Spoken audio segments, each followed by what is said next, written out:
L'année où ma copine était si fauchée qu'elle n'avait même pas de quoi s'acheter des nouilles instantanées, je l'ai quittée en lui mentant, lui faisant croire que j'étais devenu l'amant d'une vieille riche. Pour elle, ce n'était qu'un jeu. Anéantie, elle m'a supplié à genoux de rester, allant même jusqu'à me menacer de se tuer. Mais je suis parti sans un regard en arrière et j'ai bloqué tous. Ces moyens de communication, choisissant de devenir un cobaye pour des essais cliniques. 3 ans plus tard, ma vie de cobaye était terminée. La première chose que j'ai faite n'a pas été d'aller implorer son pardon, mais de me rendre aux pompes funèbres. Parce qu'après 3 ans d'essais médicamenteux, mes organes étaient gravement endommagés et il ne me restait plus qu'un mois à vivre. Je préférais qu'elle me considère pour toujours comme un salaud infidèle, plutôt, que de passer le reste de sa vie à se sentir coupable et à souffrir, après avoir découvert la vérité sur ma trahison. Je devais donc emporter ce secret dans la tombe, loin d'elle, pour toujours. Monsieur Gu, le service funéraire que vous avez réservé coûte au total 80 000. J'ai regardé la carte bancaire dans ma main, je n'avais que 50 000. Je n'aurais jamais cru qu'aujourd'hui, même choisir une mort décente était devenu un luxe pour moi. J'ai tendu ma carte bancaire. Je n'ai que 50 000 pour le moment. Est-ce que je peux payer le reste dans quelques jours? L'employé m'a informé que tant que tout était payé dans un délai d'un mois, c'était bon. Gagner 36 000 en un mois est extrêmement difficile, mais il y avait peu, être une méthode à essayer. Je me suis rendu à la plus grande soirée de joaillerie de Jinshi, mais n'ayant pas d'invitation, les gardes m'ont barré l'entrée. J'ai attendu 3 longues heures, devant la porte, jusqu'à ce que la fête se termine. C'est alors que Wen Xining est sorti, au bras de Du Ziteng, l'air absolument radieuse. Un jeune homme riche à côté d'eux a dit d'un ton flatteur. Ziteng, Madame Wen est vraiment incroyable avec toi. Elle n'a même pas cligné des yeux pour t'acheter une bague à 80 millions. Du Ziteng affichait un air comblé, et Sining a dit, le mariage, ça n'arrive qu'une fois dans une vie. Je dois avoir ce qu'il y a de meilleur en tout. Oh, on dirait bien qu'elle te promet de ne jamais divorcer. Voyant qu'il s'apprêtait à monter dans une Rolls-Royce noire, j'ai appelé Wen Xining.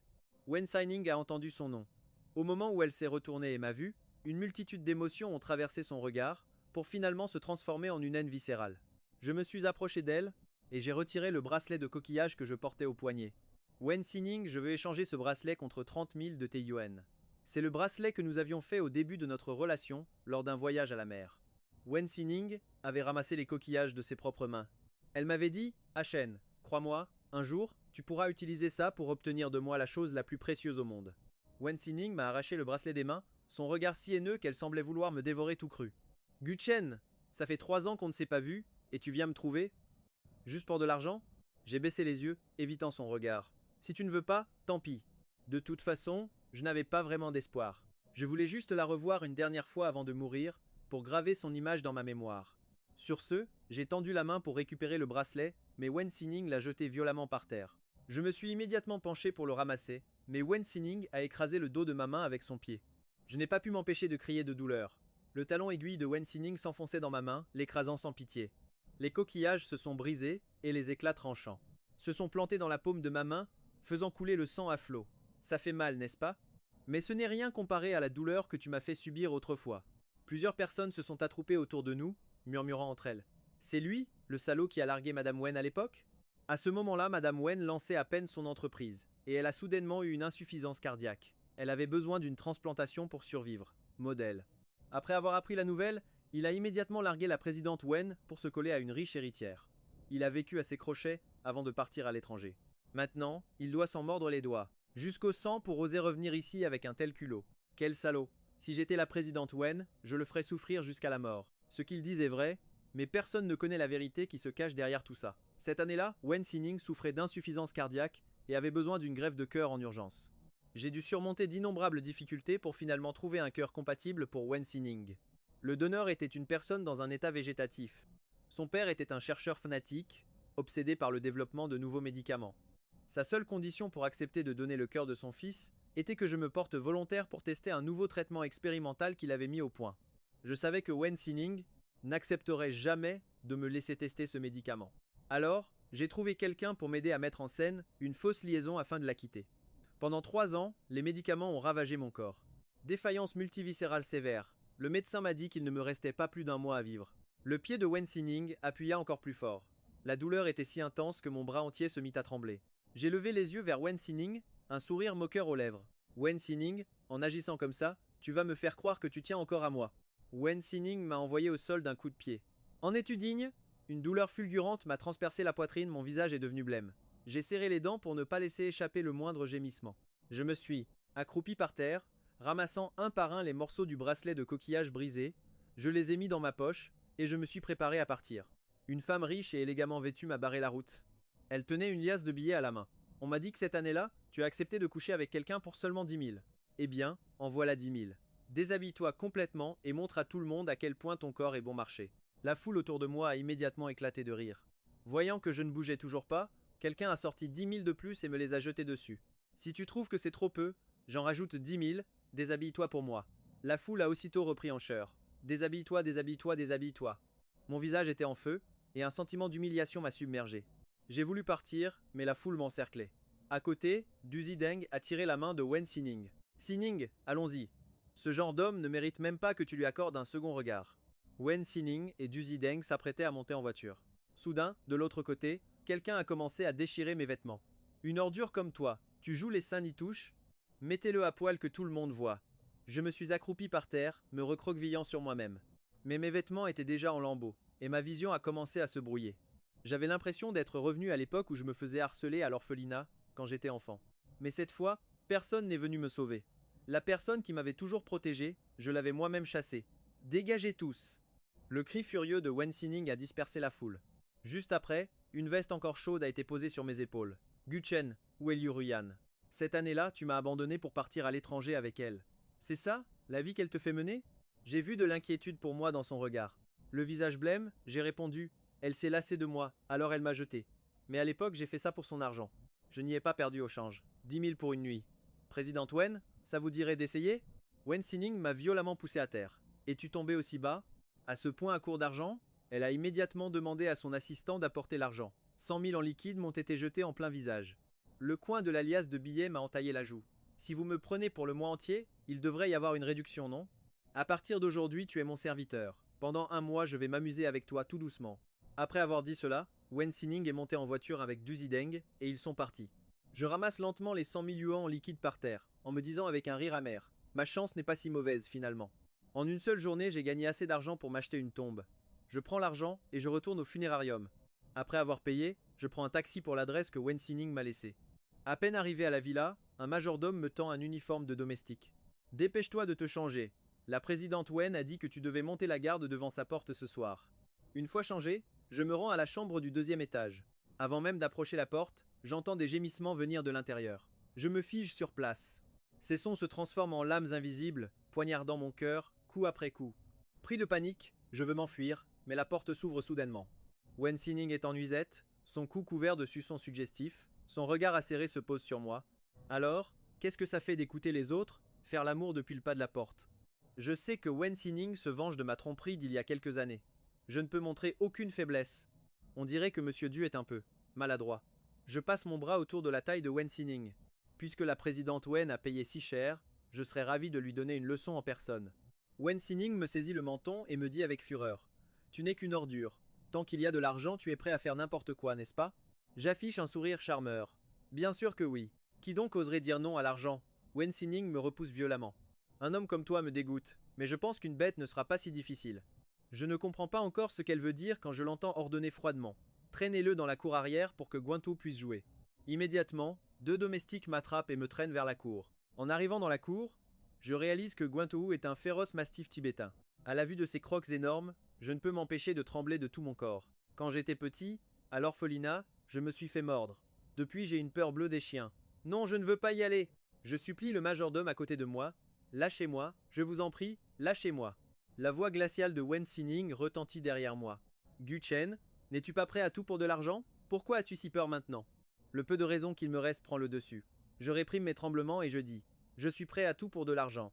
Mais pour quelque chose d'aussi tordu, il faudra payer un supplément. Yuto chet ezimimon face à mon fita. La somme que vous m'avez donnée n'est pas suffisante. Wen Sining hurle. J'ajoute 100 000 de plus, enfermez-le. Les domestiques me poussent de force dans la cage et la verrouillent. Le mastif tibétain s'approche aussitôt de moi d'un pas menaçant. Je m'agrippe au barreau, la peur et le désespoir submergeant toute ma raison. Mes défenses mentales s'effondrent. Je ne peux plus garder mon calme. Je regarde Wen Sining et la supplie. Wen Sining, j'ai eu tort. S'il te plaît, laisse-moi sortir. Wen Sining regarde l'homme qui l'a autrefois tant blessé, maintenant agenouillé devant elle, en larmes et se repentant. Mais elle ne ressent aucune satisfaction dans sa vengeance. Au contraire, elle ressentait plutôt. C'est à cet instant précis que je pousse soudain un cri déchirant.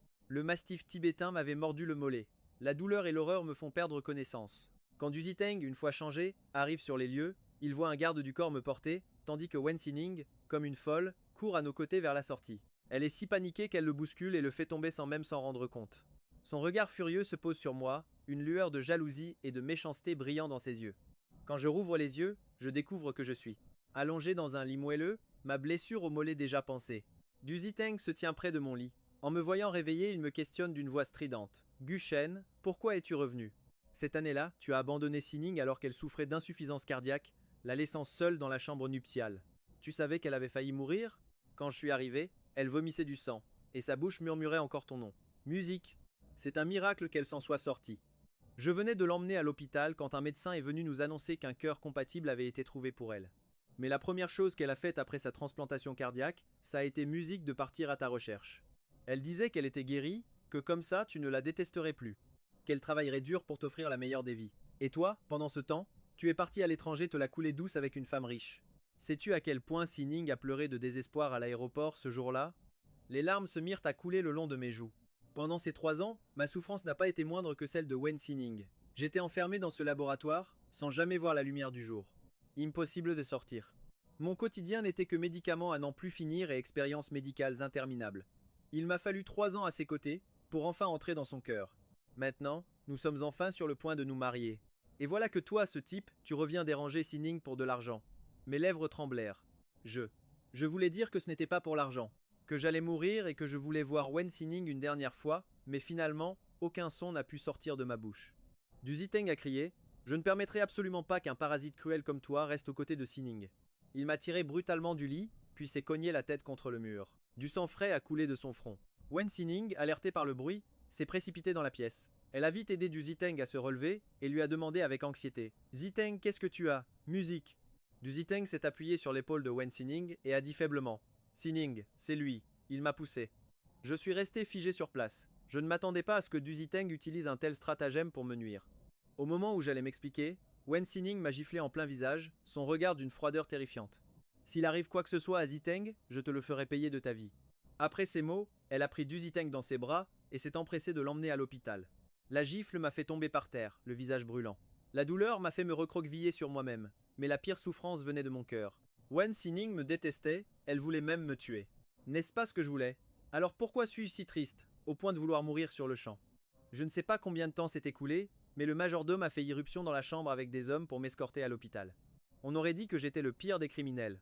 À l'hôpital, la tête de Du Ziteng était bandée de gaz. À ce moment-là, il était allongé sur le lit d'hôpital, le visage pâle.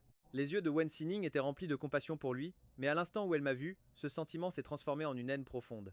Mets-toi à genoux et excuse-toi auprès de Ziteng. On m'a forcé à m'agenouiller, m'empêchant de bouger. À ce moment-là, j'ai cessé de me débattre, mon regard vide de toute vie. J'ai demandé: si je m'excuse, est-ce que tu me laisseras partir? Je suis vraiment fatigué, mon corps et mon esprit sont à bout. Tout ce que je veux maintenant, c'est trouver un endroit calme pour attendre paisiblement la mort. En entendant le mot partir, le cœur de Wen Xining s'est serré.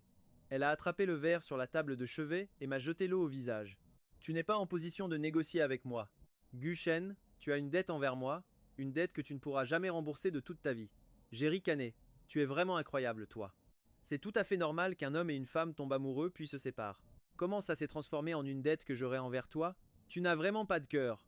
Wen Xining a ordonné froidement: tenez-le bien et forcez-le à se prosterner pour s'excuser auprès de Ziteng. Immédiatement, quelqu'un m'a attrapé la tête et l'a frappé violemment contre le sol dur. Un coup, 2 coups, 3 coups. Jusqu'à ce que mon front soit rouge et enflé, suintant de sang, elle ne s'arrêtait toujours pas. Finalement, c'est Du Tudang qui a parlé. Tunin, je vais bien, laisse-le tranquille. On Tunin a passé son bras autour des épaules de Du Tudang. Tudang, ce type est une ordure. Il a osé te faire du mal, tu n'as pas à avoir pitié de lui. Mais Du Tudang a regardé On Tunin et a dit: je n'ai pas pitié de lui. C'est pour toi que je dis ça, pour que tu puisses enfin passer à autre chose. Tunin, ça fait 3 ans, tu devrais le laisser partir. On Tuning a immédiatement répondu: Tudang, musique. Ne t'en fais pas, je ne l'aime plus depuis longtemps. Maintenant, tout ce que je veux, c'est me venger de cette ordure sans cœur. Du Tudang la regarda avec insistance et demanda: tu en es vraiment sûr? Le cœur serré, On Tunin l'embrassa sur le front. Bien sûr, je te le promets, avant notre mariage, je le ferai complètement disparaître de nos vies. Ce n'est qu'à ce moment-là que Du Tudang hocha la tête, à contre-cœur. On Tunin s'est retourné vers moi, le visage en sang, et a ordonné de trouver un médecin pour le soigner. Le docteur Zhang a été amené sans ménagement. En me voyant au sol, il s'est exclamé stupéfait. Monsieur Gu, mais, c'est vous? On Tuning a froncé les sourcils. Vous le connaissez? Mon cœur a raté un battement. Le docteur Zhang était le seul à connaître la vérité sur la transplantation cardiaque de l'époque. Cette année-là, il avait essayé de me raisonner. Baijan est un fou de pharmacologie. Il a même transformé son propre fils en légume avec ses expériences. Si tu deviens son cobaye de laboratoire, c'est un aller simple pour la tombe. Mais j'étais déterminé. Même si je devais y laisser ma peau, je devais sauver On Tunin. Si On Tunin posait trop de questions, la vérité éclaterait. Je devais parler en premier. Cette année-là, Mademoiselle Liu et moi, nous sommes un peu trop emportés. On a dû aller à l'hôpital en pleine nuit, musique. Et c'est le docteur Zhang qui nous a pris en charge. En entendant ça, le visage d'On Tunin est devenu terriblement sombre. Gu Shen, tu n'es vraiment qu'une pourriture. Elle a dit froidement. Désinfectez-moi complètement cette pièce, ainsi que la personne qui s'y trouve. Après avoir donné cet ordre, elle a emmené Du Tudang dehors. J'ai attrapé le bas de la blouse du docteur Zhang. Je l'ai supplié. Docteur Zhang, s'il vous plaît, ne dites pas la vérité à On Tunin. Le docteur Zhang m'a regardé, l'air pitoyable, et m'a demandé, pour la sauver, vous avez été torturé dans un laboratoire pendant 3 ans. Et maintenant vous êtes sur le point de mourir, en plus d'être méprisé par elle. Est-ce que ça en valait vraiment la peine? Un sourire s'est dessiné au coin de mes lèvres. Un sourire pâle, mais mes yeux brillaient de la même détermination qu'à l'époque. Ça en valait la peine. Très vite, une équipe d'infirmières en combinaison de protection est entrée avec des pulvérisateurs de désinfectants. Elles ont aspergé tout mon corps et toute la pièce. La fumée épaisse me faisait tousser jusqu'à en pleurer.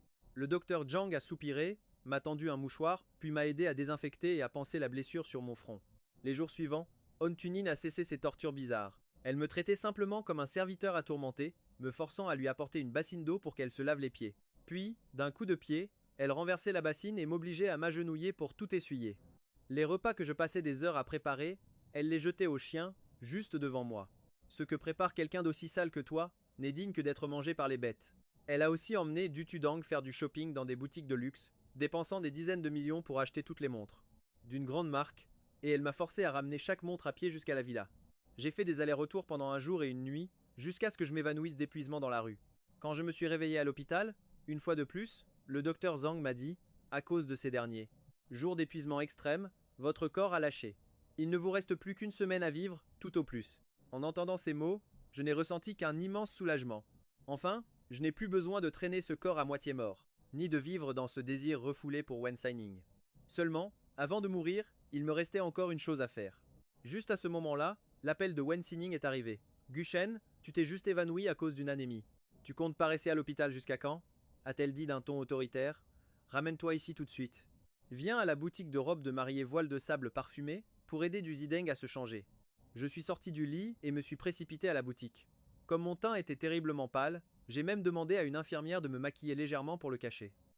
Quand je suis arrivé à la boutique, Wen Xining et Du Zideng avaient déjà fini d'enfiler leurs robes de mariée et leurs costumes. Ils sont sortis ensemble de la cabine d'essayage.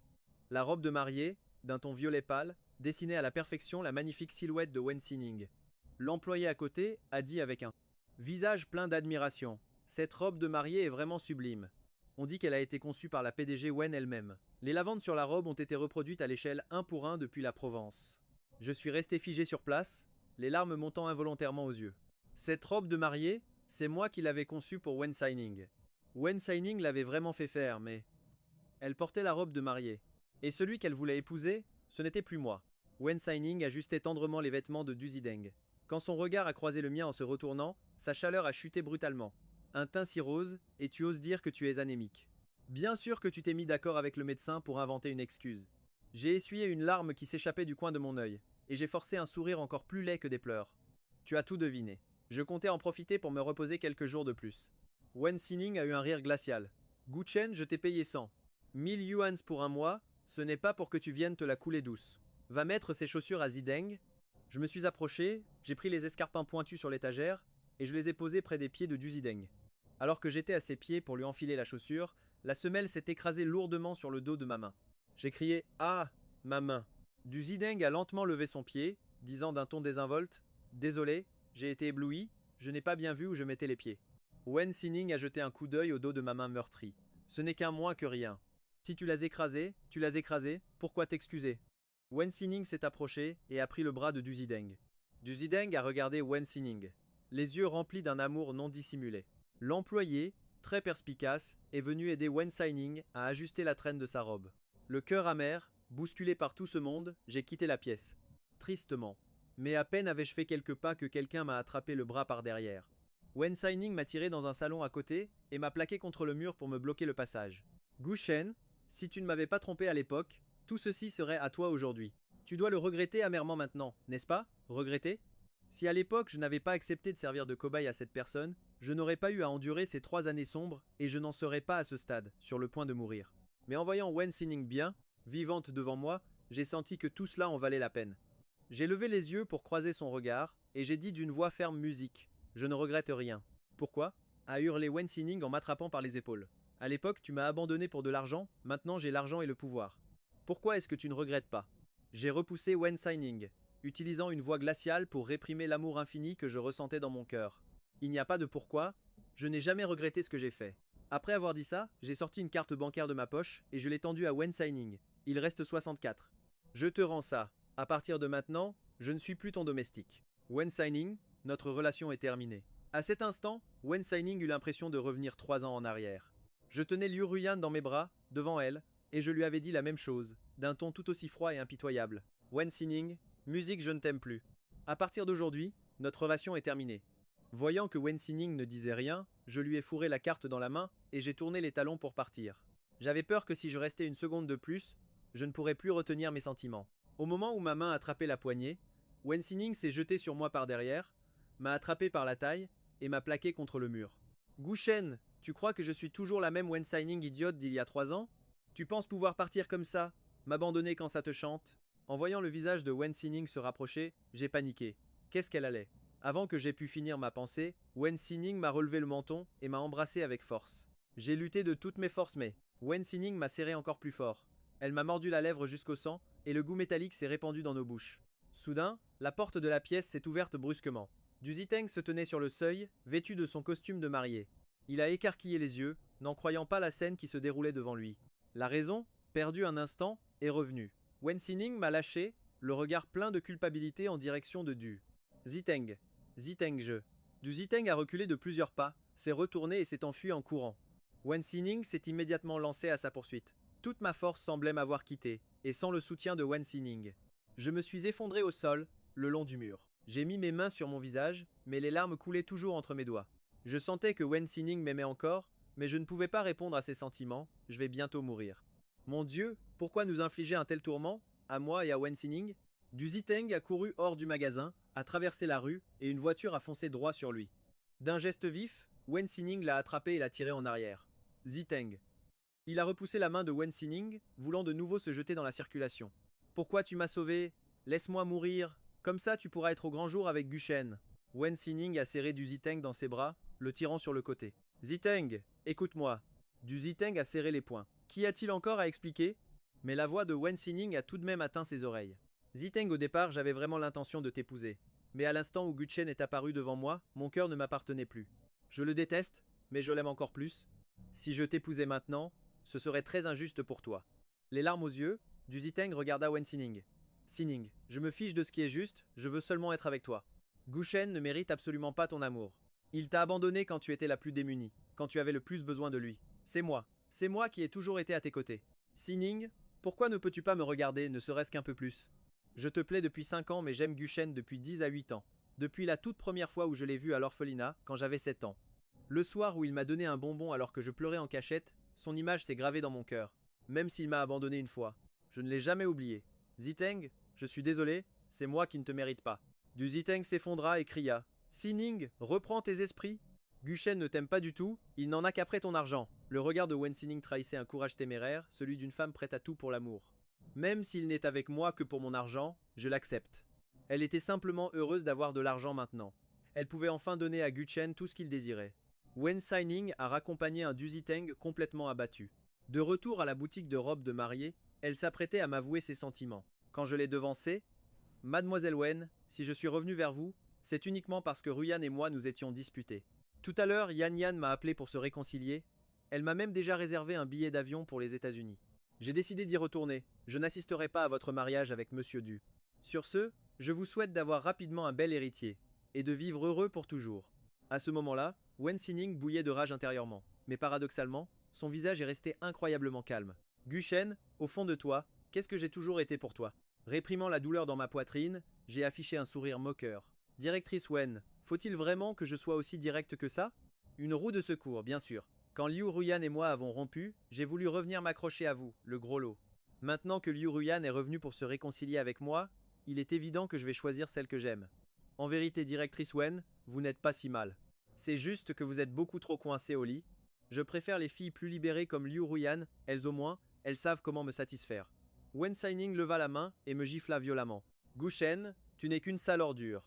Je me suis couvert la joue et d'une voix brisée, j'ai dit, c'est vrai, je suis une ordure. Mais ça, directrice Wen, vous auriez dû le savoir depuis 3 ans déjà. Après avoir dit ça, je me suis retourné pour partir. Wen Xining m'a barré la route. Gu Shen, rends-moi mon bracelet. Après ça, j'espère ne plus jamais te revoir de ma vie. Je me suis arrêté et j'ai retiré de mon poignet le bracelet de coquillage qu'elle avait, piétiné, et que j'avais ensuite réparé. Wen Xining a pris le bracelet et, sans aucune pitié, l'a de nouveau écrasé sous son pied, le réduisant en poussière. Il n'y avait plus aucune chance de le réparer. J'ai senti mon propre cœur se briser. J'ai demandé doucement, est-ce que je peux partir maintenant? Wen Xining a répondu froidement, moi aussi j'ai quelque chose à te rendre. Une fois que tu l'auras repris, que tu vives ou que tu meurs ne sera plus mon problème. C'est exactement cette phrase que j'attendais. Après ma mort, j'espère que Wen Xining restera en bonne santé, heureuse, et qu'elle vivra une vie paisible et épanouie. Wen Xining baissa la tête et dit doucement à Du Ziteng. Ziteng, attends-moi ici un instant, je reviens tout de suite. Elle fit une promesse solennelle. Quand je serai de retour. Musique, mon cœur n'appartiendra qu'à toi, et je n'aimerai que toi. Du Ziteng pouvait sentir à quel point Wen Xining était sérieuse en disant ces mots, et il hocha vigoureusement la tête. Je t'attendrai. Wen Xining a conduit la voiture et m'a emmené à la plus grande confiserie de la ville de Jing. Sortez-moi tous les bonbons du magasin. L'employé, qui n'avait jamais entendu une telle demande, demanda, incrédule. Madame, vous êtes sûre? Absolument tout? Wen Xining sortit une carte noire et la jeta sur le comptoir. Oui, absolument tout. Peu de temps après, des sacs et des sacs de bonbons de l'entrepôt furent amenés devant nous. Wen Xining a pris un grand sac et l'a vidé devant moi. Gu Chen, quand tu avais 7 ans, tu m'as donné un seul bonbon et tu as pris mon cœur. Aujourd'hui, je te rends des milliers et des milliers de bonbons pour racheter mon cœur. Mes ongles se sont enfoncés si profondément dans mes paumes que le sang s'est mis à couler. J'ai répondu, Wen Xining, à partir de maintenant, nous sommes quittes. C'est exact, nous sommes quittes. Wen Xining ne m'a pas jeté un seul regard de plus et est parti, tournant le dos de manière résolue. Ce n'est que lorsque sa silhouette a complètement disparu dans la foule que j'ai détourné les yeux. J'ai déballé les bonbons sur le sol, les enfournant un par un dans ma bouche, jusqu'à en vomir. Je me suis accroupi sur le sol et j'ai éclaté en sanglots. Toute la rancœur, la douleur et l'amour refoulé pour On Tunin que j'ai accumulé pendant toutes ces années. Finalement, j'ai demandé à l'employé d'emballer tous ces bonbons pour les envoyer aux enfants de l'orphelinat de Kinti. Le lendemain, j'ai acheté un billet d'avion. Pour la Provence, l'endroit où j'avais organisé mes propres funérailles. J'avais réservé des funérailles florales. Après ma mort, mes cendres seraient dispersées dans les champs de lavande de Provence. Juste avant d'embarquer. Sur un grand écran, passait un flash info sur un accident de voiture. J'ai tout de suite reconnu la voiture démolie. C'était celle d'On Tunin. Mon esprit s'est vidé d'un coup et j'ai couru à l'hôpital. Sur le chemin, j'ai appelé On Tunin sans arrêt, mais personne ne répondait jamais. Je priais silencieusement le ciel, le suppliant, de la garder saine et sauve. J'étais prêt à tout donner en échange. Quand je suis arrivé à l'hôpital, le docteur Truong parlait d'un air grave à Do Tudong. La patiente est hors de danger après les soins d'urgence, mais ses yeux ont subi un choc violent. Ses cornées sont gravement endommagées. À son réveil, elle sera aveugle. Do Tudong a eu l'air foudroyé. Il a attrapé le médecin par les bras et l'a supplié. Docteur, je vous en prie, vous devez la guérir. Ses yeux sont tout pour elle. Elle ne peut pas devenir aveugle. Pour la guérir. Il faudrait une greffe de cornée, mais l'hôpital n'a pas de donneur en ce moment. Moi, je donne. Je me suis précipité devant le docteur Truong et j'ai dit en urgence, je suis volontaire pour donner mes cornées s'il vous plaît, opérez tout de suite. Le docteur Truong a froncé les sourcils et a dit, jeune homme, on ne peut pas prélever des cornées sur une personne vivante. Je me suis empressé de répondre. Mais vous le savez, il ne me reste que quelques jours à vivre. Le docteur Truong a dit d'un ton sévère, même si vous êtes sur le point de mourir, l'hôpital n'a jamais prélevé de cornée sur une personne vivante. C'est interdit, que ce soit légalement ou moralement. J'ai directement attrapé un scalpel tranchant sur le plateau à côté et je l'ai pointé sur ma gorge. Musique. S'il faut absolument attendre que je sois mort pour faire le don, alors je vais mourir pour vous, maintenant. Finalement, après négociation, et la signature d'une décharge de responsabilité de ma part, L'hôpital a accepté l'opération. J'ai poussé un soupir de soulagement, je me suis tourné vers Do Tudang et j'ai dit « Musique ». S'il te plaît, ne dis pas à On Tunin que les cornets viennent de moi. Do Tudang, complètement perdu, a demandé « Mais qu'est-ce qui se passe à la fin? Pourquoi toi? Je vais bientôt mourir. » Soudain, il s'est souvenu de ces dramas clichés qu'on voit à la télé, et d'une voix tremblante, il a demandé « Cette année-là, est-ce que tu as vraiment trompé Tunin pour l'argent ?» Un faible sourire est apparu sur mon visage. Do, s'il te plaît, prends bien soin d'On Tuning à l'avenir. Après avoir dit ça, je suis entré dans la salle d'opération sans un regard en arrière. Dans la salle d'opération, On Tunin et moi étions allongés sur 2 lits, côte à côte. J'ai tendu la main pour prendre celle d'On Tunin. Nos 10 doigts se sont entrelacés. J'ai murmuré le nom que j'avais toujours gardé secret au plus profond de mon cœur. Nin Nin, je suis si heureux de pouvoir faire cette dernière chose pour toi avant de mourir. Une larme a coulé du coin de mon œil. Nin Nin, je t'aime. L'anesthésiant a été lentement injecté dans mon corps. J'ai fermé les yeux, et mes doigts ont fini par retomber, sans force. On Tunin a eu l'impression de faire un très long rêve. Dans son rêve, elle revivait sa première rencontre avec Kotan, la première fois qu'ils s'étaient tenus la main, leur premier baiser. Puis, il y a eu la trahison de Kotan, son infidélité, et enfin, la boutique de bonbons. Le moment où ils n'avaient plus aucune dette l'un envers l'autre. Dans la brume de son rêve, elle a entendu quelqu'un dire « La greffe de cornet est une réussite. Le donneur Kotan est décédé. » Le corps de Kotan, recouvert d'un drap blanc, a été poussé hors de la salle d'opération. Du Zideng s'est précipité vers lui, paniqué, pour lui demander « Comment va-t-il » Le docteur Zhang a répondu. Pendant l'opération, Monsieur Gu est décédé d'un arrêt cardiaque. Du Zideng était complètement abasourdi, n'osant pas croire à la réalité qui se déroulait sous ses yeux. Il venait d'apprendre que ma trahison envers Wen Xining cette année-là cachait peu, être quelque chose, et voilà que je mourais juste devant lui. À ce moment précis, un employé. Des pompes funèbres s'est présenté au médecin avec le contrat que j'avais signé de mon vivant. Monsieur Gu a organisé ses propres funérailles il y a 10 jours. Veuillez nous remettre sa dépouille. Après avoir vérifié que les informations étaient exactes, le médecin a remis mon corps à l'employé des pompes funèbres. Du Zideng s'est empressé de les arrêter, demandant « Vous dites que Gu Chen a organisé ses funérailles avec vous il y a 10 jours ?» Du Zideng sentait que le flot d'informations d'aujourd'hui était bien trop important, impossible à digérer d'un seul coup. 10 jours plus tôt, c'était le jour où Gu Chen et Wen Si Ning s'étaient revus. À ce moment-là, Gu Chen savait déjà qu'il allait mourir. L'employé a hoché la tête. Oui, et nous allons maintenant procéder à l'incinération du corps de Monsieur Gu, comme convenu. Puis nous organiserons les funérailles. Sur ce, ils ont commencé à emporter le corps de Gu Chen. Par réflexe, Du Zideng a de nouveau voulu les en empêcher. Mais Wen Xining sortait du bloc opératoire. Il n'avait plus le temps de penser à autre chose et l'a accompagné directement en soins intensifs. 2 heures plus tard, Wen Xining a repris connaissance après. Son anesthésie. En voyant Du Zideng veiller à son chevet, elle n'a pas pu cacher sa déception. Dans ses rêves, elle n'avait vu que la silhouette de Gu Chen, mais la personne qu'elle a vue à son réveil n'était pas lui. Wen Xining, musique, il est temps de te réveiller. Cet homme sans cœur a probablement déjà pris l'avion pour l'Amérique pour se réconcilier avec Liu Ruyan. Les yeux de Du Zideng pétillaient de joie et de surprise. Xining, tu es réveillé. Wen Xining a hoché la tête et a pris la main de Du Zideng. Zideng, je t'ai inquiété. Les yeux de Du Zideng se sont embués de larmes. Xining, le plus important c'est que tu ailles bien. Le médecin de garde est entré pour l'examen post-opératoire de Wen Xining. Sa vue était normale et il n'y avait aucune réaction de rejet après la greffe de cornet. Une greffe de cornet? En entendant ces mots, Wen Xining a fixé le médecin. Quoi? Vous dites que j'ai subi une greffe de cornet? Auparavant, dans la salle d'opération, elle avait vaguement entendu quelqu'un dire quelque chose. Sur le moment, elle avait cru rêver. Était-ce bien le cas? Le médecin a répondu. C'est exact. L'accident de voiture a provoqué une grave lacération de votre cornet. Sans greffe, vous seriez devenu aveugle. Qui? A immédiatement demandé Wen Xining avec insistance. Qui est mon donneur de cornet? Pour des raisons de confidentialité, nous ne pouvons fournir aucune information sur le donneur.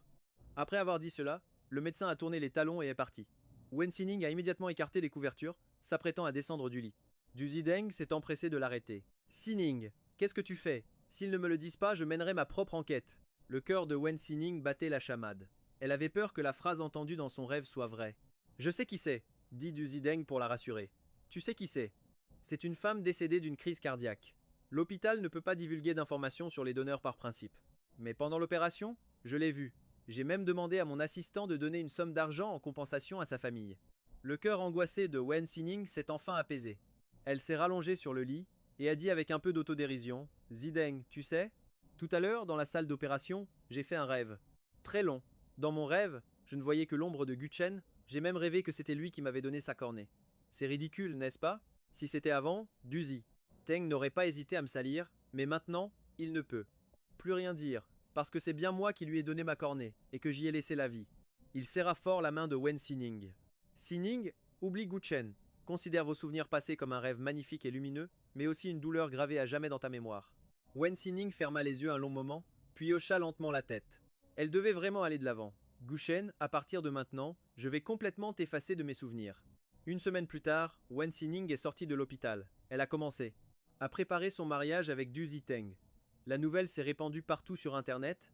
Plus le jour du mariage approchait, plus le cœur de Wen Sining était lourd. L'idée de fuir le mariage et de venir me chercher aux États-Unis lui a traversé l'esprit un nombre incalculable de fois. Mais à chaque fois que cette pensée effleurait son esprit, Wen Sining se forçait à la chasser. Elle se disait que c'était Ziteng qui lui avait sauvé la vie et que c'était aussi Ziteng qui l'avait accompagné dans les moments les plus sombres et les plus désespérés de sa vie. Elle ne pouvait pas le trahir. Petit à petit, elle a appris à s'anesthésier avec l'alcool. C'était le seul moyen pour elle de ne plus sentir la douleur. Après une énième soirée arrosée, Wen Ning s'est agrippée à Du Ziteng en sanglotant douloureusement. Je t'aime tellement, pourquoi as-tu été si cruel avec moi? Je peux te pardonner de m'avoir abandonné à l'époque. Je peux aussi ne pas tenir compte de toute ton histoire avec Liu Ruyan en Amérique. La voix de Wen Ning était suppliante. Ah Chen, reviens-moi. La robe de mariée que tu as dessinée, je l'ai faite. Tu l'as vue ce jour-là, n'est-ce pas? Elle est exactement comme tu la décrivais, pas vrai? Quand tu as dessiné cette robe, je me suis imaginé 1 million de fois la porter pour t'épouser. Ah, Chen, maintenant j'ai de l'argent, j'ai du pouvoir. Je peux réaliser tous les rêves que tu avais. Alors pourquoi as-tu quand même choisi Liu Ruyan et pas moi? Pourquoi? Pourquoi? Les yeux vitreux, Wen Ning tirait sur la main de Du Ziteng, lui réclamant sans cesse une réponse. À ce moment-là, Du Ziteng n'avait pas le cœur léger non plus. Il avait toujours su que Wen Ning aimait profondément Guchen. Même si elle le cachait très bien pendant la journée, il savait qu'elle ne l'avait jamais oublié, pas un seul instant. Après avoir ramené Wen Ning à la maison, Du Ziteng a quitté la villa. Il leva la tête et regarda le ciel d'encre. On dit qu'après la mort, on devient une étoile dans le ciel. Guchen, es-tu devenu une étoile toi aussi maintenant? Guchen, quel genre de personne étais-tu, au final? Avant, il pensait que Guchen était un profiteur, un homme matérialiste, superficiel et cruel. Mais après l'affaire du don de cornet, Du Ziteng a eu le vague sentiment que depuis le début, ils s'étaient tous trompés sur mon compte, et qu'une vérité inconnue se cachait probablement derrière tout ça. Mais il sentait que ça ne servait plus à rien de creuser. Parce que Gu Chen était mort, et les morts ne ressuscitent pas. La vérité ne serait qu'un fardeau pour eux. Le mariage comme date limite, Du Ziteng s'était fixé une condition. Si Wen Ning parvenait vraiment à marcher jusqu'à l'hôtel main dans la main avec lui, alors il l'aimerait à tout prix, prendrait soin d'elle, musique, il utiliserait le reste de sa vie pour la réconforter. Si au final ils ne pouvaient pas se marier, ça voudrait simplement dire qu'ils étaient destinés à se rencontrer mais pas à être ensemble. Il la laisserait alors partir et dirait à Wen Ning la vérité sur le don de cornet de Guchen. 3 jours, avant le mariage, les familles Wen et Du étaient toutes réunies. Orpheline depuis son plus jeune âge, On Tunin a été élevée dans un orphelinat et se préparait maintenant pour son mariage. Elle avait très peu de contact avec le reste de sa famille. La famille Do était un grand clan, et de nombreux parents vivant à l'étranger étaient revenus pour assister au mariage. Le cousin de Do Tuding était spécialement revenu des États-Unis, amenant avec lui sa petite amie. Grand frère, belle-sœur, voici ma copine, Liu Nuyen. L'atmosphère sur les lieux est devenue complètement silencieuse. Le regard d'On Tunin était rivé sur Liu Nuyen. C'est sa petite amie à lui, mais alors? Et Cotton? Liu Nuyen eut l'impression d'être dévisagée par un serpent venimeux et glacial. En reconnaissant On Tunin, elle ne put s'empêcher de penser que le monde était vraiment petit. C'est elle, qui avait accepté ma mission à l'époque pour jouer une scène d'infidélité avec lui juste sous mes yeux. Et maintenant, elle s'apprêtait à devenir sa belle-sœur. En repensant à cette vieille histoire, elle se sentit un peu mal à l'aise. Elle força un sourire et dit « Cotton, ça remonte à tellement longtemps. Lui et moi, on s'est séparés il y a une éternité. C'est Do Tuyen mon véritable amour. » Mais à peine avait-elle fini sa phrase, qu'On Tunin lui balança une gifle monumentale. Tu viens à peine d'attirer Cotton aux États-Unis, et juste après tu parles de véritable amour avec un autre? Aujourd'hui je vais te donner une bonne leçon, espèce de garce qui joue sur les deux tableaux. Liu Nuyen, sonné par cette gifle inattendue, n'était pas du genre à se laisser faire. Une fois ses esprits retrouvés, elle lui rendit la gifle immédiatement. Riposte, ne raconte pas n'importe quoi pour me calomnier. Tuyen et moi, on s'aime sincèrement depuis quand je joue sur les deux tableaux. Do Tuding et Do Tuyen se précipitèrent pour les séparer. On Tunin attrapa son adversaire par le col et la questionna d'une voix glaciale. Tu n'arrêtes pas de dire que tu l'aimes sincèrement. Alors Cotton, tu l'as mis où? Si tu ne l'aimais pas, pourquoi me l'as-tu enlevé à l'époque? Pourquoi l'as-tu emmené à l'étranger? Do Tuyen, trouvant les propos d'On Tuning logiques, ne put s'empêcher de se tourner vers Liu Nuyen. Est-ce que tu m'aurais vraiment fait quelque chose dans mon dos? Liu Nuyen repoussa la main d'On Tunin et s'empressa de dire « Tuyen, mes sentiments pour toi, comment peux-tu encore en douter ?» Mais le doute persistait dans les yeux de Do Tuyen. Alors qu'est-ce qu'elle veut dire par là? À ce moment-là, Liu Nuyen ne se soucia plus du reste et balança toute la vérité sur ce qui s'était passé. L'histoire de l'époque, ce n'était rien de plus qu'une mise en scène que Cotton m'avait demandé de jouer. En entendant ça, On Tunin resta figé sur place. Qu'est-ce que tu viens de dire? À l'époque, Cotton m'a dit qu'il voulait s'éloigner de toi pour un temps, mais il avait peur que tu t'accroches. Alors il m'a demandé de jouer avec lui la comédie de la liaison pour pouvoir te fuir. Lui et moi, il ne s'est absolument rien passé cette année-là. Et quand tu dis que je l'ai emmené en Amérique, c'était juste l'excuse qu'il a utilisée pour se débarrasser de toi. Do Tuyen ajouta, Liu Nuyen et moi, ça fait 3 ans qu'on est aux États-Unis, et je n'ai jamais vu un seul autre garçon à ses côtés. Après avoir digéré les paroles, de Liu Nuyen, On Tunin, encore incertaine, demanda une nouvelle fois. Tu veux dire que sa liaison secrète avec toi à l'époque était fausse, et son départ en Amérique avec toi était faux aussi? Exactement. Après avoir obtenu une réponse affirmative de Liu Nuyen, On Tunin fit immédiatement demi-tour et sortit. Si l'histoire de l'époque était fausse, alors la fois précédente, quand il a dit qu'il se remettait avec Liu Nuyen pour retourner en Amérique, c'était certainement un mensonge aussi. Mais alors, où est-il allé pendant ces 3 ans? Et pourquoi m'a-t-il menti? On Tunin avait maintenant une avalanche de questions en tête, et seul moi pouvais lui apporter les réponses. Mais à peine sorti de l'hôtel, Do Tudang la rattrapa. Tunin, tu comptes aller chercher Cotton.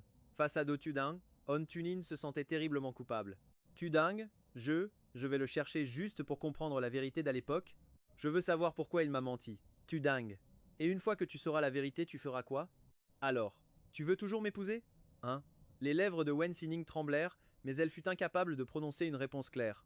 Ziteng, en ce moment, je n'arrive pas à réfléchir. Tout ce que je veux, c'est retrouver Gu Chen au plus vite. Un sourire amer se dessina sur les lèvres de Du Ziteng. Je crois que je connais déjà ta réponse. Puisque les choses en sont arrivées là, Wen Sining ne se cacha plus et dit franchement, Ziteng, je suis désolé.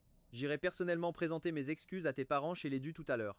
Après avoir dit ça, elle a pris son téléphone pour appeler son assistante et lui a demandé de me retrouver.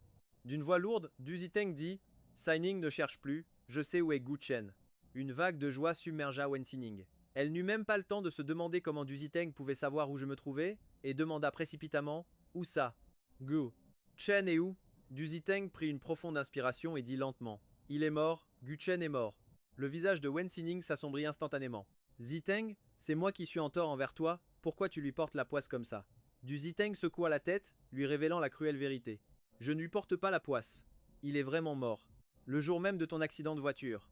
T'es corné. C'est lui qui en a fait don.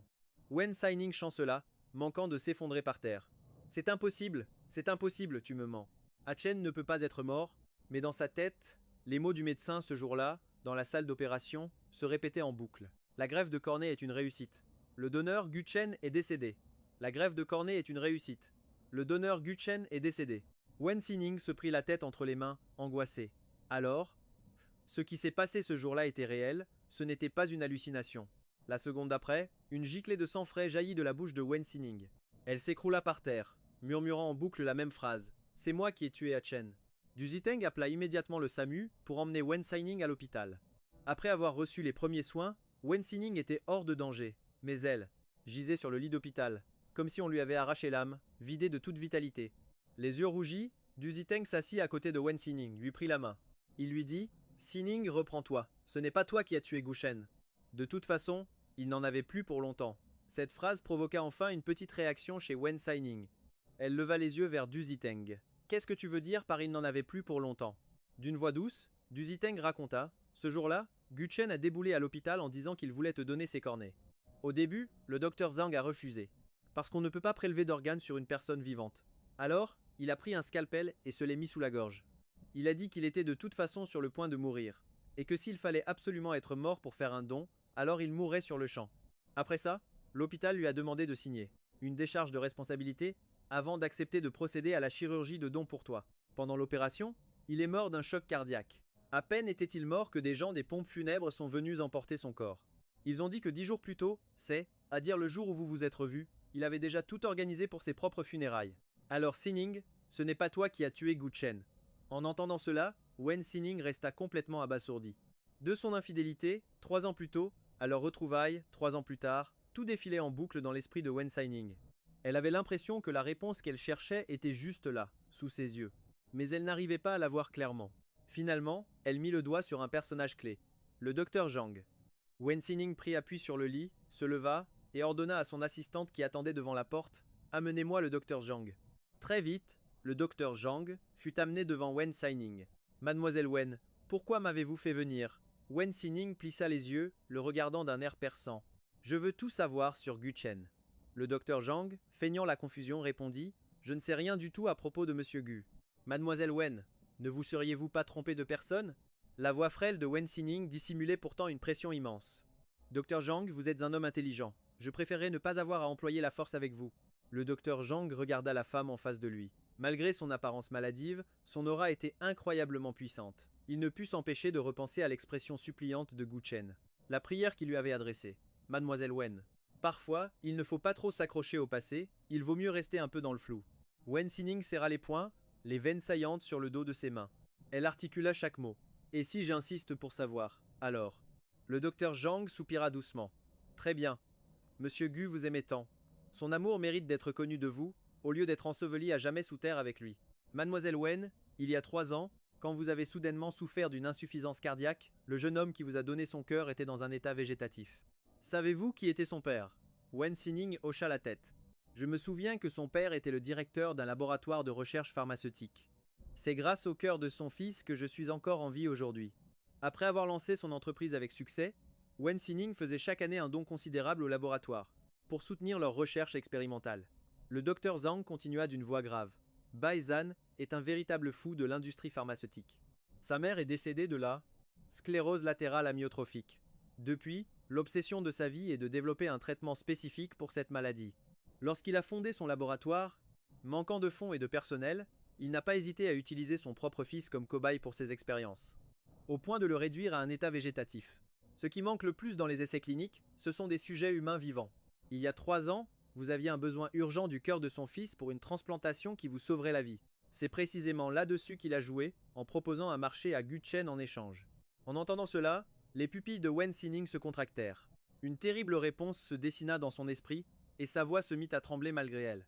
Quelle condition? Il a demandé à Gu Chen de devenir volontairement son cobaye humain. Être son cobaye vivant pendant 3 ans, ces médicaments expérimentaux ont rapidement détruit la santé de Gu Chen.